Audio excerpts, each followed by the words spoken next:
I think with this piece in particular, I think the so much of it actually is just really fun when I think about it. So it's brass quintet and choir. Gorgeous, joyful, beautiful things. I write for voices a lot. I love to sing. I especially love the tradition of community choirs in the U.S. So to get to write for the Mendelssohn Club is perfect.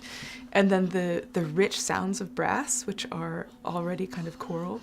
I set myself up, I think, for something that I'm really enjoying.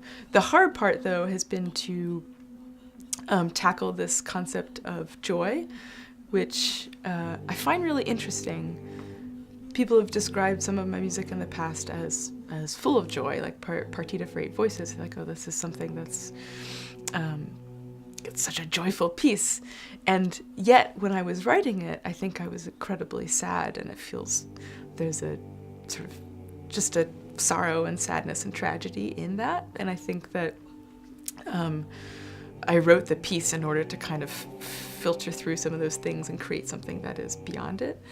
But just thinking about this concept of joy, also in relation to the Beethoven 9, the Ode to Joy, and how there's a way to be kind of, saccharine or shallow about this. Like, oh, let's celebrate joy, everything is wonderful. And yet in 2017, everything is not really wonderful in many parts of the world.